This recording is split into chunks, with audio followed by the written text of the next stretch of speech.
بچے کی گواہی۔ رسول اللہ صلی اللہ علیہ وآلہ وسلم کی بارگاہ اقدس میں ایک کافر عورت بچہ اٹھائے بغرض آزمائش اور امتحان حاضر ہوئی۔ اللہ کی شان دیکھیں، اس 2 ماہ کے دودھ پیتے بچے نے کہا، یا رسول اللہ صلی اللہ علیہ وآلہ وسلم، السلام علیکم، ہم آپ کی خدمت اقدس میں حاضر ہیں۔ ماں کے چہرے کا رنگ زرد ہو گیا اور غصے سے کہنے لگی، خبردار، خاموش، یہ گواہی تیرے کان میں کس نے سکھا دی؟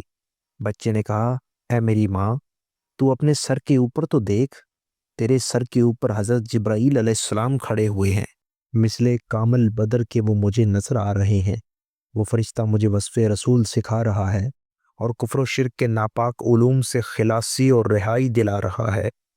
رسول اللہ نے فرمایا، اے دودھ پیتے بچے، یہ بتا کہ تیرا نام کیا ہے؟ بچے نے کہا، میرا نام حق تعالیٰ کے نزدیک عبدالعزیز ہے، مگر ان مشرکوں نے میرا نام عبدالعزیٰ رکھا ہے۔ اس پاک ذات کے صدقے جس نے آپ کو پیغمبری بخشی، میں اس عزا بت سے پاک اور بیزار اور بری ہوں۔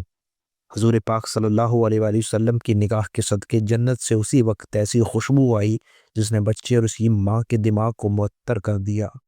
جس شخص کا نگہبان خود خدا ہو، اس کا تحفظ مرغ و ماہی بھی کرتے ہیں۔ بچے کے ساتھ ماں بھی ایمان و اسلام کی دولت سے مشرف ہو گئی۔ اس نے اسی وقت کلمہ شہادت پڑھا اور مسلمان ہو گئی۔